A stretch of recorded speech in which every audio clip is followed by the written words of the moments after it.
అందరికీ నమస్కారం. Welcome to Prajakshetram. TDP, Janasena, BJP కూటమిలో కాసేపు బీజేపీని పక్కకు పెడితే టీడీపీ, జనసేన పార్టీల మధ్య సీట్ల సర్దుబాటు కొలిక్కి వచ్చి జనసేనకు తక్కువ సీట్లు ఇచ్చారనే అభిప్రాయాన్ని, వచ్చిన సీట్లలోనే జనసేన త్యాగం చేసిన వైనాన్ని పక్కకు పెడితే జనసేనకు కేటాయించిన సీట్లలో 1-2 చోట్ల మినహా మిగతా సీట్లలో పెద్దగా సమస్యలు లేకపోయినా ఎటొచ్చి జనసేన అధినేత పవన్ కళ్యాణ్ గారు పోటీ చేసే పిఠాపురంలో మాత్రం టీడీపీ నేత వర్మ గారి పితలాటకం మాత్రం ఇంకా కొనసాగుతూనే ఉంది.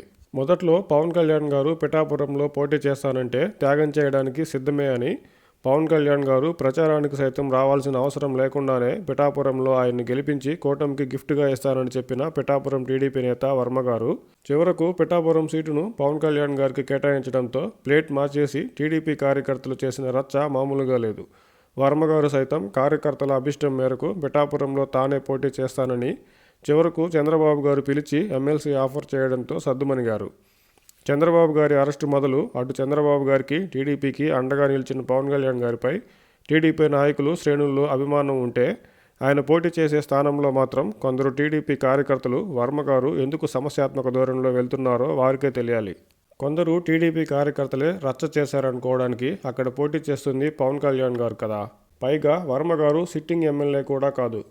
పవన్ కళ్యాణ్ గారు పిఠాపురం లేదా కాకినాడ ఎంపీ స్థానాలపై మాట్లాడినప్పుడు సైతం ఏమాత్రం ఆలస్యం చేయకుండా వర్మ గారు మీడియా ముందుకు రావడం, పవన్ కళ్యాణ్ గారు పిఠాపురంలో పోటీ చేయకుంటే సీటు నాదే అని ప్రకటించడం తొందరపాటు అనుకోవాలా, లేకపోతే కావాలనే ఇదంతా చేస్తున్నారని అనుకోవాలా?